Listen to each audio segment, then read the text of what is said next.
चलिए the master में class में आपका स्वागत है।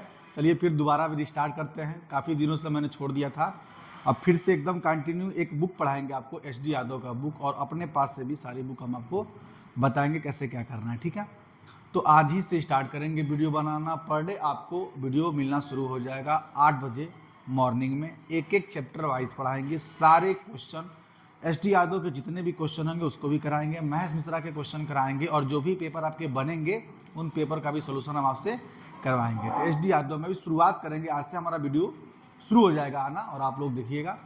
जैसे पहले वीडियो कंटिन्यू बनता था, मैंने सीटेट का सारा सिलेबस जो मैथ्स का था वो मैंने डाल दिया था। अब हम क्या कर रहे हैं, अब जो वीडियो होगा एसएससी प्रॉपर एसएससी जीडी के लिए बनाएंगे, जिसमें आगे भी हमने उसमें से क्या किया, क्वेश्चन को छांट दिया है, क्वेश्चन छांट करके अलग अलग करके मैंने क्वेश्चन को बनाया है, उसके हिसाब से आपको पढ़ाएंगे। चलिए अब देखते हैं एसएससी जीडी। सबसे पहले एसएससी जीडी पे आएंगे, क्योंकि इस समय 5 तारीख से 5 सितंबर से आपका ऑनलाइन होना शुरू हो जाएगा। 5 तारीख से 05/9/2024 जो वैकेंसी हुआ है, जो भर्ती हो चुका है एसएससी जीडी का, अभी उस पर काम हो रहा है, मतलब अभी फिजिकल नहीं होना है, रिजल्ट आ चुका है। तो उसके बाद से ये भी आपकी वैकेंसी आई है, लगभग 25,000 के आसपास वैकेंसी है। ये बढ़ भी सकता है और घट भी सकता है, जो भी होगा अब इस पर आपको काम करना है, क्योंकि आपका यूपी एग्जाम हो चुका है, उत्तर प्रदेश पुलिस का एग्जाम हुआ है, फिलहाल में आपके पास कोई एग्जाम नहीं है एक एसएससी जीडी को छोड़ के। तो आप अब सारा कुछ जो अच्छा हुआ है पेपर, जिनका अच्छा हुआ है बहुत अच्छा, जिनका नहीं अच्छा हुआ है तो अफसोस ना करें, वो सिर्फ फिर आकर के एसएससी जीडी में अपना लग जाए। फिर से योगी जी का ऐलान है कि 1 लाख भर्ती आने वाला है, फिर आप उसमें लग जाइएगा। उससे पहले किए कि आप इस पर जरूर फोकस करिए एसएससी जीडी पे, और प्रॉपर वीडियो हम डालेंगे। आपके क्वेश्चन लेवल एकदम अच्छा वीडियो जाएगा, लगभग 40 क्वेश्चन एक एक चैप्टर का, आपको सब कुछ हम बताते रहेंगे। तो आज से ही हम शुरू करते हैं। सबसे पहले आप शुरू करेंगे, हम संख्या पद्धति का स्टार्ट करेंगे कि नंबर सिस्टम है क्या। सुनिएगा, सबसे पहले आपको सिलेबस बता दें एसएससी जीडी का सिलेबस क्या है। एसएससी जीडी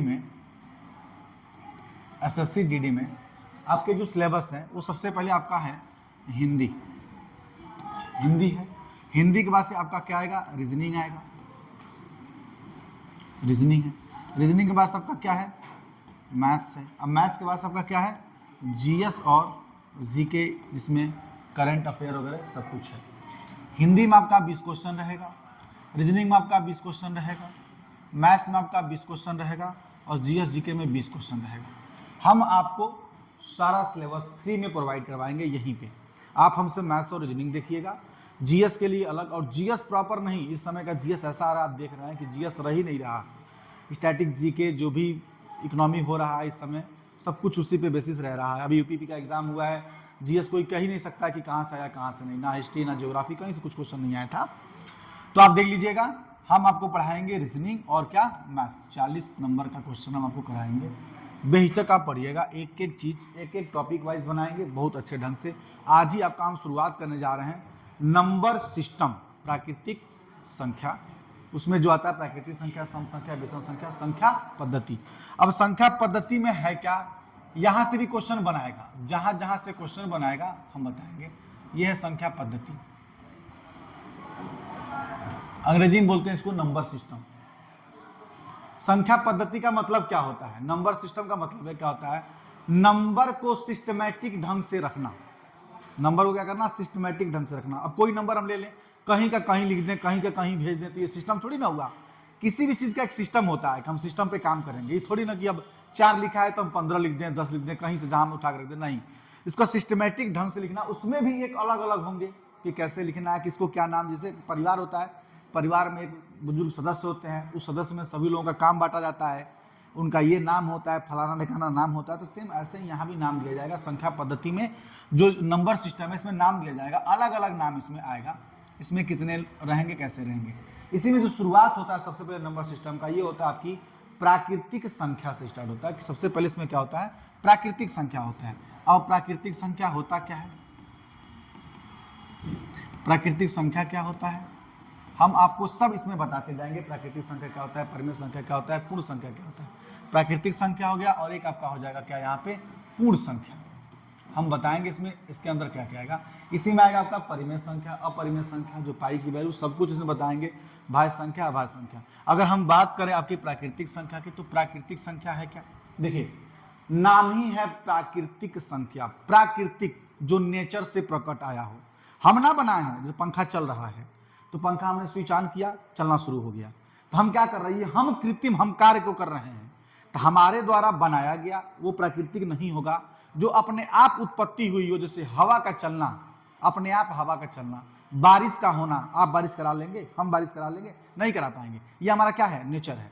सेम ऐसे ही हमारा एक प्राकृतिक संख्या है। जैसे एक, आप बता दीजिए कहीं सुने हैं एक का आविष्कार किसी ने किया है, नहीं किया। दो का आविष्कार नहीं, तीन का आविष्कार नहीं, लेकिन अगर कोई कह दे जीरो का आविष्कार तो आप सन से कहेंगे हाँ आर्यभट्ट ने किया है। तो आविष्कार जिसका हो गया उसको प्राकृतिक संख्या में नहीं लिया जाएगा। जिसका आविष्कार नहीं हुआ है, मतलब मानव के द्वारा निर्मित नहीं है, इसका मतलब वो प्राकृतिक संख्या है। वो संख्या है तो संख्या में प्राकृतिक संख्या लेके चलेंगे। जैसे अब प्राकृतिक संख्या लिखना चाहे तो आप ऐसे लिख सकते हैं, ऐसी संख्याएं जिनकी उत्पत्ति नेचर से हुई है वो प्राकृतिक संख्याएं कहलाती हैं। जैसे 1 2 3 4 डैश डैश डैश 9 तक, ये हमारी सब क्या है, प्राकृतिक संख्याएं हैं। अब आता है पूर्ण संख्या। अब पूर्ण संख्या में क्या हो जाएगा, एकदम लेक्चर टाइप का, सुनिए आज क्लास आपका लेक्चर टाइप का होगा।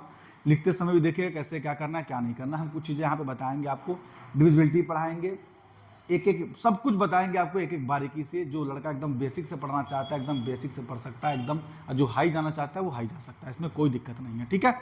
अब चलिए, अब प्राकृतिक संख्या में हम क्या करेंगे, क्या होता है प्राकृतिक संख्या, जैसे 1 2 3 4 जो भी हैं ये सब क्या है, प्राकृतिक संख्याएं हैं। जैसे शुरुआत कहाँ से होगा, 1 2 3 4 5 कहाँ तक, 9 तक, ये हमारी सब क्या है, प्राकृतिक संख्याएं हैं।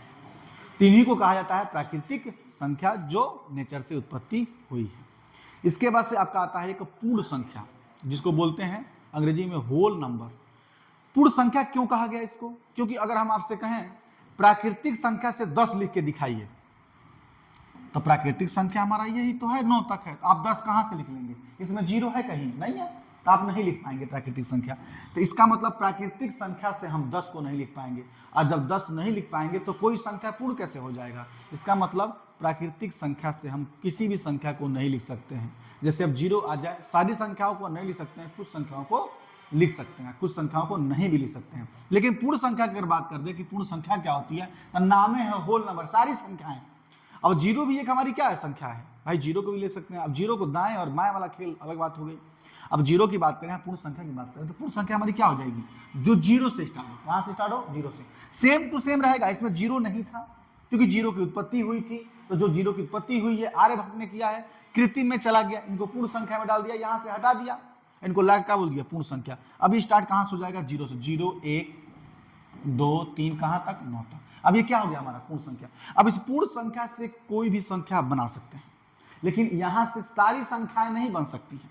मैक्सिमम संख्या बन सकती है, कुछ संख्याएं नहीं बन सकती हैं, लेकिन यहां से सारी संख्याएं बन सकती हैं। इसी वजह से इसको बोला गया है होल नंबर, मतलब पूर्ण संख्या। जैसे आपसे कहें एग्जांपल के रूप में, आप बनाइए 30, भाई इसका जीरो तो लेंगे ही ना, तभी तो बनेगा 30। अब बोलिए आप 40, अब बोलिए आप 50, ये सब क्या है, हमारी पूर्ण संख्याएं हैं। मतलब इससे बना सकते हैं, यहां से अगर 40 बनाने कहें तब बना पाएंगे, इसमें जीरो है नहीं, 40 बनेगा कहां से, नहीं बन पाएगा। अन्य संख्याएं बन सकते हैं, 12 बना सकते हैं, 13 बना सकते हैं, इनफाइनाइट तक आप संख्याएं को क्या कर सकते हैं, बना सकते हैं बिना जीरो वाला प्राकृतिक संख्या से। और जीरो वाले से क्या नाम है, इसका होल नंबर, तो इससे हम क्या कर सकते हैं, सारी संख्याएं बना सकते हैं। उम्मीद करते हैं आपको बहुत अच्छे समझ में आया होगा प्राकृतिक संख्याएं और पूर्ण संख्याएं। अब इसके बाद से आपके आगे आते हैं प्राकृतिक संख्या के अंदर अन्य सारे भी नाम हैं, उन नामों पे हम चर्चा करते हैं, देखते जाइएगा क्या है। अब प्राकृतिक संख्या के अंदर आते हैं, इसके बाद से आपको आगे पढ़ाएंगे हम परिमेय संख्या, धीरे धीरे करके आगे बढ़ते जाएंगे। छोटी बड़ी संख्या, भिन्न वाली छोटी बड़ी संख्या क्या होती हैं, कैसे जोड़ना है, कैसे घटाना, आपको बहुत बारीकी से पढ़ाएंगे, एकदम छोटा छोटा करके आपको पढ़ाएंगे, जैसे बच्चों की तरह एकदम टू कॉपी। आइए, अब प्राकृतिक संख्या में क्या होगा, आप ध्यान दीजिएगा, यहाँ पे सबसे पहले आएगा आपका सम संख्या। ये सम संख्या क्या होता है, फिर आपका दूसरा आएगा इसमें विषम संख्या क्या होता है। एक हो गया आपका सम संख्या, एक आपका हो गया क्या, विषम संख्या। फिर आपका आएगा क्या, भाज्य संख्या। जैसे जैसे हम लिख रहे हैं वैसे वैसे आपको बताए जाएंगे, भाज्य संख्या। चौथा आपका होगा अभाज्य संख्या। ये भाज्य क्या है, अभाज्य क्या है, अभाज्य संख्या। यहाँ से क्वेश्चन आपको बनाता है अभाज्य संख्या से, ये इंपॉर्टेंट है। अभाज्य संख्या क्या है हमारा, इंपॉर्टेंट है, ठीक है। अभाज्य संख्या के बाद से आपका क्या आ जाएगा, भाज्य संख्या। भाज्य तो लिखवा दिए हैं। यहाँ आएगा आपका सह अभाज्य संख्या। ये सह अभाज्य भी पूछता है, सहभाज्य संख्या। इसके बाद से आपका आएगा परिमेय संख्या, परिमेय और अपरिमेय संख्या, परिमेय संख्या, इसके बाद से अपरिमेय संख्या, अपरिमेय संख्या। चलिए यहाँ तक हम डिस्कशन करेंगे आज और इन सब के बारे में आपको बताएंगे, परिचय देंगे इनका, ये क्या है लोग, इस परिवार में इनका क्या क्या रोल है, क्या क्या काम है। ये भी एक परिवार है जो संख्या पद्धति है, संख्या पद्धति के अंदर ये लोग सभी लोग आते हैं, सबका अपना अपना विचार है, सबका अपना अपना काम है, क्या करना है। सबसे पहले आपका है सम संख्या। अब देखिएगा इस सम संख्या है क्या। सबसे पहले बात करेंगे सम संख्या पे। देखिए समान समान संख्या वाला, समान समान चीजें कोई भी हो, कपल में हो, डबल में हो, एक समान हो। अब ये नहीं कब आधा कुत्ता ले लें, एक कुत्ता ले लें, 1.5 कुत्ता लेके बोल देते रहें तो हमारा सामान थोड़ी ना हो जाएगा। अब चप्पल खरीदने गए हैं, अब जाकर आपसे कहें 3 गो चप्पल दे दीजिए, क्योंकि चप्पल जूता हमेशा जोड़ी में आता है, तो आप 3 कैसे ले सकते हैं, तो जोड़ी कहलाएगा नहीं कहलाएगा। तो जोड़ा हो जिसका जोड़ा हम बना सकें, जैसे 4 का जोड़ा अगर हम बनाते हैं तो 2 का जोड़ा अलग अलग बना लिए। 5 का बना पाएंगे नहीं, पूर्ण रूप से जिसका बन जाए वो हमारा क्या कहलाएगा, सम संख्या कहलाएगा, जोड़ा बन सके। इसका हम तरीका ही बताएंगे कि कितना भी बड़ी संख्या दे दिया जाए तो कैसे आप जानेंगे कि वो सम संख्या है कि नहीं है। चलिए अगर हम यहाँ बात करें तो सबसे छोटी, अब इसमें क्वेश्चन जो पूछेगा आपसे, क्वेश्चन पूछने का इसका तरीका जो रहेगा वो अलग अलग देखिएगा क्या क्या है। यहाँ से छोटी छोटी क्वेश्चन सीटेट में, एसएससी जीडी में उठा करके पूछ देता है। आपसे कोई अंक देकर ये नहीं पूछेगा कि ये सम संख्या है कि विषम संख्या है, ऐसा नहीं पूछेगा।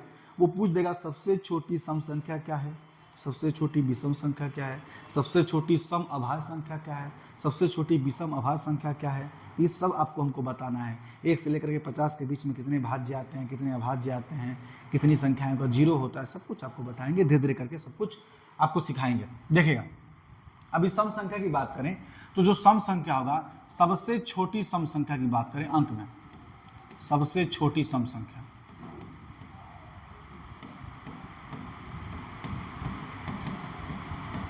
फिर सबसे बड़ी सम संख्या, सबसे बड़ी सम संख्या। अब इन दोनों में आप जानिएगा ये क्या होगा, सबसे छोटी सम संख्या, सबसे बड़ी सम संख्या। सम संख्या का मतलब कपल, जैसे 2 हो, 4 हो, 6 हो, 8 हो, 10 हो, कहाँ तक, इनफाइनाइट तक। तो आप इन्हीं में से आप खुद से, आपके सामने ही लिखा हुआ है, आप कैसे बताएंगे, आप खुद देखिए।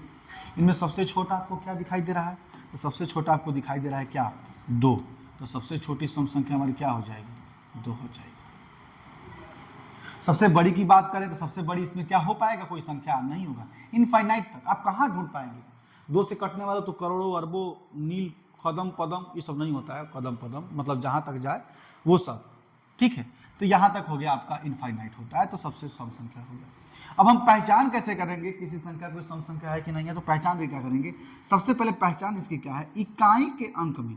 अब इकाई अंक क्या होता है ये भी समझ लीजिए। जैसे कोई अंक दे दिया 4, 3, 5, 7, 8, 2, 3, इसमें इकाई का काउंट इधर से करते हैं, ये इकाई, दहाई, सैकड़ा, हजार, 10,000, लाख, 10 लाख, करोड़, 10 करोड़, अरब, 10 अरब, खरब, 10 खरब, नील, 10 नील, पदम, 10 पदम, खदम। आज तक कभी सुने ही कुल होता है, नहीं होता है। बचपन में हम लोग को मूर्ख बनाया गया, सच तो ये है, मूर्ख बनाया गया। अच्छा कहाँ होता है भाई पदम, आज तो सुने हो, शंख, महाशंख, इहो सब होता है।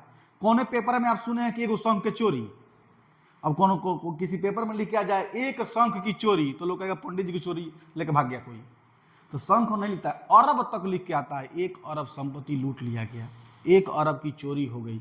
लेकिन कबू आज तक हम पेपर में चाहे कहीं भी नहीं सुने कि खरब की चोरी हो गई, अनिल हो गया, पदम हो गया, ये सब कुछ नहीं होता है। बचपन में क्या होता है, बच्चों को सिखाया जाता है कि बच्चा आगे तक लर्न करना जान जाए, हिंदी मीडियम में, और उसमें जाएंगे तो मिलियन ट्रिलियन बस खत्म, ओकरा बस से कहता है बिलियन मिलियन ट्रिलियन होता है, खत्म हो जाता है वहाँ तक। तो वही चीज़ है। अब जैसे कि अभी यहाँ बात हुआ, उत्तर प्रदेश पुलिस की बात हुई है, 400 लाख करोड़ का बजट पेश हुआ है। अच्छा अगर आप लिखेंगे 400 करोड़ लाख तो वह पहुंच जाएंगे शंख महाशंख पे। तो काहे ना बोला है, एक महाशंख पुलिस भर्ती के लिए पैसा आया, नहीं लिखा, लिख सकता था। तो वो सोचिए सिर्फ रटवाने के लिए होता है। आपको ध्यान बस देना, इकाई ये होता है, दहाई, सैकड़ा, हजार, 10,000, लाख, इधर से काउंट करते हैं, लिखते इधर से। अब सम संख्या की पहचान करनी है, सम संख्या है कि नहीं है। तो देखिए हम इकाई अंक से ही जानेंगे सम संख्या है कि नहीं है। तो आप कभी भी कितना भी बड़ी संख्या दे दिया, सिर्फ और सिर्फ इकाई अंक शून्य हो, इकाई का अंक क्या हो, शून्य हो, या वो 2 से भाज्य हो रहा हो। कौन सा, इकाई का अंक 2 से भाज्य हो तो वो संख्या सम संख्या ही होता है। तो क्या होता है, सम संख्या होता है, वो सम संख्या होता है। अब एग्जांपल देंगे, एग्जांपल में आप देखिएगा, एग्जांपल में हमारा क्या है, देखिए अगर यहाँ एग्जांपल की बात कर रहे हैं, यहाँ देखिए एग्जांपल में 6 5 4 3 2 8, ये सम है कि नहीं है, कैसे जानेंगे, तो हम जानेंगे कहाँ से, ये 8 क्या 2 से कटता है, 2 तिहाई 8 है, 2 चौका 8, 2 चौका 8, पहाड़ा याद होना चाहिए, तो 2 चौका 8, ये कट गया, अगर ये कट गया 2 से तो सम संख्या है, और नहीं कटेगा तो नहीं है। एक और देखिए 5 4 3 2 8, क्या आ गया 0, हमने ये भी बोला 0 हो या फिर 2 से क्या हो, कट रहा हो, तो संख्या सम संख्या ही होता है। अगर वो ना कटे तो विषम ही होता है, इसको छोड़कर वो नहीं होता है, तो क्या होता है, विषम संख्या होता है। अच्छा, विषम संख्या अगर भाज्य संख्या को भी, अभाज्य संख्या को भी हम विषम संख्या कह देते हैं, कुछ भाज्य संख्याओं को भी विषम संख्या कह देते हैं, ठीक है। तो ये हो गया हमारा क्या, सम संख्या। अब सम संख्या की पहचान उम्मीद करते हैं कि आपको जरूर आया होगा सम संख्या क्या होता है, और इसको आप जरूर रिवीजन करिएगा, एक बार देख लीजिएगा, क्योंकि यहाँ पे अगर आप अच्छा काम कर रहे हैं ना तो डिविजिबिलिटी में आपको प्रॉब्लम नहीं होगा। जो डिविजिबिलिटी पढ़ाएंगे, विभाजकता का नियम, तो वहाँ आपको दिक्कत नहीं होगा। बड़े बड़े क्वेश्चन को करने के लिए आपको इसी नियम का ही यूज किया जाता है, कैसे जानेंगे कैसे और पहचानेंगे। चलिए, तो ये था हमारा क्या, सम संख्या। अब आते हैं आपके विषम संख्या, तो चलिए विषम संख्या की बात करते हैं।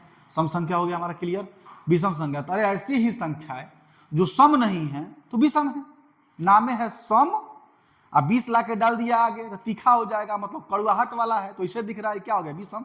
तो कहने का मतलब उसका अपोजिट है, सम का क्या हो गया, अपोजिट। वो में डबल जोड़ा बन रहा था, में डबल जोड़वा नहीं बनेगा, बस वह हो गया क्या, विषम हो गया। तो ये हमारा क्या कहलाएगा, विषम संख्या। तब विषम संख्या क्या होगा, देख लीजिए, विषम संख्या ऐसी संख्या जिनका पूरा पूरा जोड़ा ना बन सके, पूरा पूरा जोड़ा नहीं बना पावे, वो क्या कहलाएगा, हमारा विषम संख्या कहलाएगा। जैसे देखिए, जैसे एक का कहीं जोड़ा बना पाएंगे, आधा आधा। अब हम कहें कि एक आदमी का जोड़ा बनाओ, तो आधा काट के जोड़ा नहीं बना दोगे, सियर कट्टा थोड़ी ना है कि आधा काट के गर्दन आप बना दोगे आधा आधा हो जाएगा, नहीं हो पाएगा। अब सोचने वाले बहुत कुछ सोच सकते हैं कि एक पेन है तोड़ देंगे सर जी, 2 नहीं हो गया, तो बचपना अभी भी भरा है सबके अंदर, सोचने के लिए कुछ भी सोच सकते हैं। तो 1 हो जाएगा, 1 के बाद से क्या होगा 3, फिर क्या होगा 5, फिर क्या होगा 7, फिर क्या होगा 9, डैश डैश डैश इनफाइनाइट तक। तो आपसे पूछ भी देता है कि सबसे छोटी विषम संख्या कौन सी है, तो आप खुद यहाँ देखिए, सबसे छोटी विषम संख्या हमारी कौन सी है, 1। तो आपसे पूछता भी है, ऐसा नहीं आपसे पूछ देता है, तो आप इसको जरूर नोट कर लीजिएगा और देख लीजिएगा, सबसे छोटी विषम संख्या हमारी क्या होगी, 1 होगी। और सबसे बड़ी विषम संख्या, सबसे बड़ी विषम संख्या क्या होगी, तो क्या होगी, इनफाइनाइट। कहाँ बता पाएंगे आप सबसे बड़ी, आप काउंट करते रह जाएंगे, नहीं बता पाएंगे कौन सबसे बड़ा है। सबसे छोटा आप बता सकते हैं, तो किसी भी चाहे भाज्य चाहे अभाज्य, आप छोटा को बता सकते हैं। बड़ी संख्या तो इतना ज़्यादा संख्या है इनफाइनाइट तक का, बता ही नहीं पाएंगे सबसे बड़ा कौन सा होगा कौन सा नहीं होगा, ठीक है। तो ये हमारा क्या था, विषम संख्या। अब जहाँ इकाई के अंक में जो 2 से कट जाता है वो सम होता है, जो 2 से नहीं कटता वो क्या कहलाएगा, विषम कहलाएगा। अब इसका एग्जाम्पल आप लीजिए, कुछ भी लिख सकते हैं, बस इकाई का अंक आप चेंज कर दीजिएगा। अब यहाँ करें 4 3 5, अब इस 5 को देखिए, इस 5 को बताइए आप, क्या ये कटेगा, नहीं कटेगा 2 से, ये क्या कहलाएगा हमारा, ये विषम संख्या कहलाएगा, जाहिर सी बात है जब नहीं कटेगा तो। एक और दे दें, 3 7 5 4 8 9, क्या कहलाएगा, ये विषम संख्या कहलाएगा। तो ये सारी संख्याएं हमारी क्या होती हैं, ये सारी संख्याएं हमारी क्या होती हैं, विषम संख्या। उम्मीद करते हैं आपको समझ में आ रहा है। धीरे धीरे देखिए, धीरे धीरे जानिए, हमको पता है आपको आता भी होगा, कुछ लोगों को नहीं भी आता होगा। इसमें थोड़ी थोड़ी जो बातें हैं, जितनी भी क्वेश्चन बना सकता है या पूछ सकता है, वो सब कुछ आपको हम बता रहे हैं। आप बेसिक से ही तैयारी करिए, जिसका गणित एकदम कमजोर है ना, एकदम धीरे धीरे लेकर के पढ़िए। आपका क्लास कंटिन्यू मिलने वाला है, आपका 20-20 क्वेश्चन, 25-25 क्वेश्चन, खूब अच्छे क्वेश्चन देंगे जो जीडी में। हमारे यहाँ कोचिंग से जीडी में भी सिलेक्शन हुआ है काफ़ी अच्छा, अग्निवीर में तो पूछिए ना, पूरा बैच एक ही बार में हो गया, सीटेट के पूछिए ना, सब कुछ होता रहता है, ठीक है। अब आइएगा आगे, आगे बढ़ते हैं विषम संख्या। अब विषम संख्या के बाद आपको हम पढ़ाएंगे क्या, भाज्य संख्या। नामे है भाज्य, मन भाग चला गया। अभाज्य फिर अपोजिट, जो भाग ना जाए। तो भाज्य संख्याएं क्या होती हैं, ऐसी संख्या भाज्य संख्या। देखिएगा भाज्य संख्या, ये क्या है भाज्य संख्या, ऐसी संख्या जो किसी से भी कट जाए। एक तो एक से कटे, अन्यथा एक दूसरी संख्या से भी कट जाए। एक तो काटेगा, सबको काटेगा, लेकिन एक को छोड़कर अन्य किसी और संख्या से भी कट जाए, किसी एक से कट जाए, तो वो क्या कहलाएगा, भाज्य संख्या। या फिर जिसका गुणनखंड 2 हो या 2 से अधिक हो। शुद्ध भाषा में अगर आप लिखना चाहेंगे कि मतलब परिभाषा सहित लिखें, तो आप परिभाषा सहित लिखेंगे, जिन संख्याओं का गुणनखंड 2 या 2 से अधिक आता हो वो भाज्य संख्या कहलाता है। हम तो आपको सिखाना चाहते हैं कि भाज्य होता क्या। ये देखिए, भाज्य ऐसी संख्या होता है, शुद्ध देहाती भाषा में भाज्य क्या होता है, एक तो एक से कट जाए और अन्य किसी से भी कट जाए तो क्या कहलाएगा, भाज्य कहलाएगा। जैसे आप देख लीजिए 4, अब 4 हमारा क्या है, 4 का अगर तोड़ेंगे तो किससे किससे कट रहा है, 2 से भी कटेगा। एगो किससे कटेगा, देखिए 2 से भी कट जाएगा, एगो तो 1 से कटेगा ही, 4 से भी कटेगा। मतलब क्या हो रहा है, एक तो स्वयं से कटा, 2 से अधिक होना चाहिए, 2 या 2 से अधिक तो सब हो जाएगा। अब जैसे 5 का देखिए ना, 5 कितना हो जाएगा, एगो तो 1 हो जाएगा, एगो 5 खुद है। 2 से अधिक हो, जिसका गुणनखंड क्या हो, 2 से अधिक हो, वो क्या कहलाएगा, हमारा भाज्य संख्या कहलाएगा। अब इसकी 6 क्या लिख सकते हैं, एक तो हो जाएगा 6, 1 हो जाएगा, एक 2 हो जाएगा, और एक क्या हो जाएगा, 3 हो जाएगा। भैया ये हमारा क्या कहलाएगा, ये आप खुद बताइए क्या कहलाएगा, ये क्या कहलाएगा, ये कहलाएगा अभाज्य। भाज्य नहीं, ये क्या होगा, भाग, जो भाग चला जाए, जिसका गुणनखंड 2 हो गया, 2 से अधिक हो गया, वो क्या कहलाएगा, भाज्य कहला जाएगा। अब देखिए कुछ भी दे दीजिए, 3, 5, 7, 8, भाई 8 से ही जान जाएंगे, ये अपने आप 2 से भी कट रहा है, एगो स्वयं अपने आप से कट रहा होगा, 1 से कट रहा होगा, इसका मतलब क्या क्या है, ये भाज्य संख्या है। अब आइए अभाज्य संख्या देखते हैं। अभाज्य संख्या क्या होता है, अभाज्य संख्या,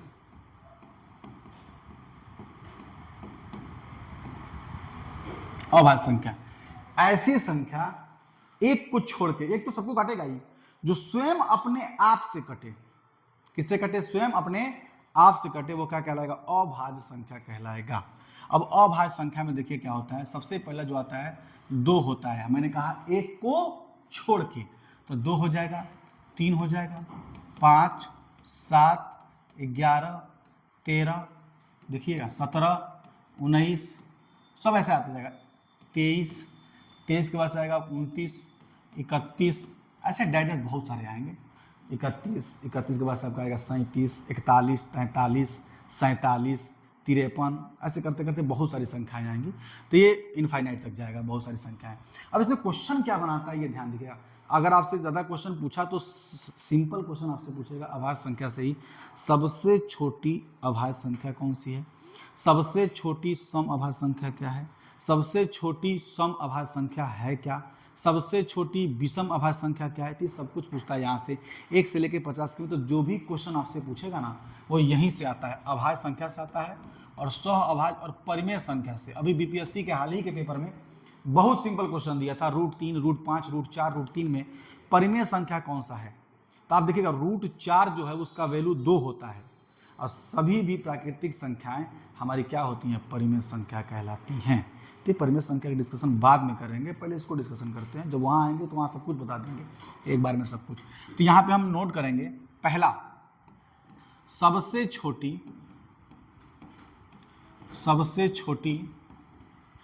अभाज्य संख्या, सबसे छोटी अभाज्य संख्या। तो आप देखिएगा सबसे छोटी अभाज्य संख्या हमारा क्या है, 2, तो हमारा क्या हो जाएगा, 2 हो जाएगा। अब यहाँ सबसे छोटी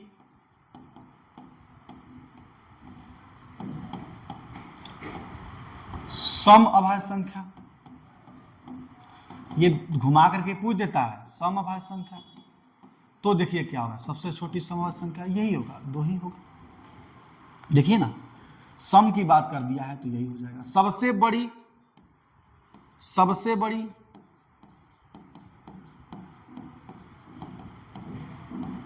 सम अभाज्य संख्या, तो ये भी क्या होगा, 2 ही होगा। ये बहुत लोगों को ये लगता है कि इनफाइनाइट होगा, नहीं, सम एक ही आएगा ही, 2 के छोड़ के अभाज्य आना ही नहीं है। जो भी आएगा वो 2 खुद उसको काट देगा, तो कहां से वो अभाज्य हो पाएगा, नहीं हो पाएगा। तो बड़ी में भी 2 ही होगा और छोटी में भी क्या होगा, 2 ही होगा। अब आइएगा आगे बताते हैं आपको। चौथा नंबर, सबसे छोटी विषम अभाज्य संख्या। सबसे छोटी विषम अभाज्य संख्या, तो देखिए ये क्या होगा, सबसे छोटी विषम अभाज्य संख्या जो होगा वो आपका क्या होगा, 0, 3, मतलब कौन सा, 3 हो जाएगा, क्योंकि विषम यही है। सबसे छोटी विषम संख्या 1 और सबसे छोटी विषम अभाज्य संख्या हमारा क्या हो जाएगा, 3 हो जाएगा। इसको जरूर ध्यान रखिएगा। यहाँ पे मिस्टेक बहुत होता है, इन पे ज़्यादा मिस्टेक होता है। 1 को छोड़ के यहाँ पे लिख लीजिएगा, 1 को सदैव 1 को छोड़कर, सदैव 1 को छोड़कर। यहां और भी क्वेश्चन पूछता है, देखिए क्या पूछता है। यहां आपसे पूछेगा, इनमें से बहुत सारे क्वेश्चन पूछते हैं। यहां पूछेगा 1 से लेकर 100 के बीच, 100 के बीच कुल कितनी अभाज्य संख्याएं, कुल कितनी अभाज्य संख्याएं हैं, कुल कितनी अभाज्य संख्याएं हैं। तो हम कहेंगे 1 से लेकर 100 के बीच में कुल 25 अभाज्य संख्याएं होती हैं। 25 में यहाँ पे लिख दूंगा कौन कौन सी संख्याएं, ठीक है। फिर यहाँ छठवां पूछ देगा, 1 से लेकर 50 के बीच कुल कितनी अभाज्य संख्याएं हैं, कुल कितनी अभाज्य संख्याएं। तो 1 से लेकर 50 के बीच में कुल कितनी होती हैं, 15 होती हैं। कितनी होती हैं, 15 होती हैं। यहीं पे एक चीज और पूछेगा आपसे सातवां, यही पूछता है 50 से लेकर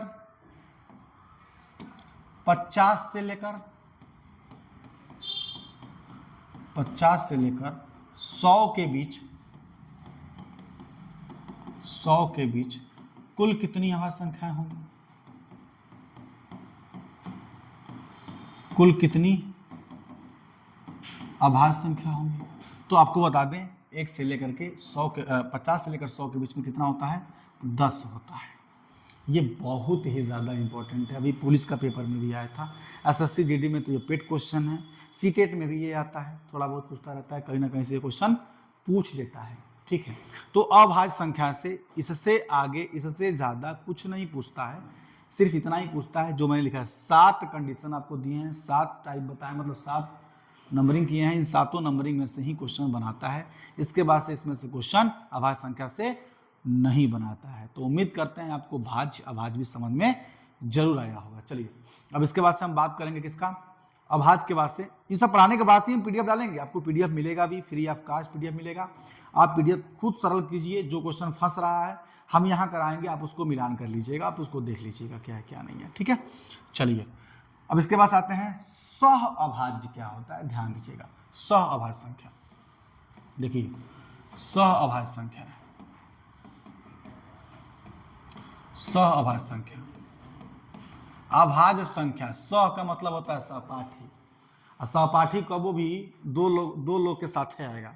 सह मतलब साथी, तो अकेला अंक तो कभी सह अभाज्य हो नहीं सकता है, एक साथी आना चाहिए उनके साथ। मतलब कितने अंक होने चाहिए, 2 होने चाहिए।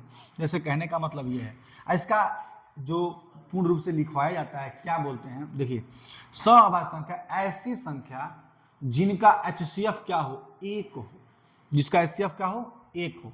ऐसी संख्या जिसका HCF क्या हो, 1 हो, 1 आवे, वो क्या कहलाएगा, सह अभाज्य संख्या कहलाएगा। छोड़ दीजिए ना HCF, अगर HCF पढ़े ही नहीं तो बाहर में जाए HCF की बातें ना करें। देखिए शुद्ध देहाती भाषा में हम क्या बता रहे हैं, करना क्या है, हम कह रहे हैं ऐसी संख्या जो 1 को छोड़ के, 1 को तो छोड़ दीजिए, 1 को दोनों काटेगा, ऐसी 2 संख्याएं, चाहे जो भी संख्याएं हो, संख्या जो 1 को छोड़कर अन्य किसी भी संख्या से दोनों ना कटे, HCF जाए भाड़ में। जैसे एग्जाम्पल कराएंगे समझ में आएगा, जैसे मैं लिखा 4 और 5, 2 दूना 4, अब 2 से ये कट रहा है, नहीं कट रहा है, इसका मतलब ये क्या कहलाएगा हमारा, सह अभाज्य कहलाएगा। क्या कहलाएगा, ये सहअभाज्य है, सहअभाज्य है। अगर हम दे दिए 15 और यहाँ दे दिए 5, तो 5 का नाम 5 और 5 तिहाई 15 कट जा रहा है, और दोनों कट गया तो भाज्य कहाँ होगा? इसका मतलब ये क्या होगा? सहभाज्य नहीं होगा, ये सहभाज्य क्या होगा? होगा। ऐसे ही बहुत सारे एग्जाम्पल आपको दे रहे हैं, देखिए ना, अभी समझ में आएगा, सब कुछ आएगा। यहाँ मैंने लिखा 25, यहाँ मैंने लिखा 3, एक को छोड़ के किसी अन्य संख्या से काट लीजिए, दोनों कट जाए, नहीं कटेगा, तो ये हमारा क्या है? सहभाज्य है। मैं लिखा 13, यहाँ लिख दिए 17, भाई ये भी क्या है? सहभाज्य है। यहाँ लिखिए 10, यहाँ लिखिए 50, क्या ये होगा? 10 का नाम 10, 2 से भी कट जा रहा है, अन्य संख्याओं से भी कट जा रहा है, तो ये क्या हो जाएगा? सहभाज्य नहीं होगा। तो ये हमारा क्या हो जाएगा? सहभाज्य हो गया। तो चलिए ठीक है, इसको हम यहीं तक रखते हैं। अब आगे जो बताएंगे वो आगे कल वीडियो में जाएगा, अगला वीडियो आप लोग देखिएगा। धन्यवाद। सही बना है?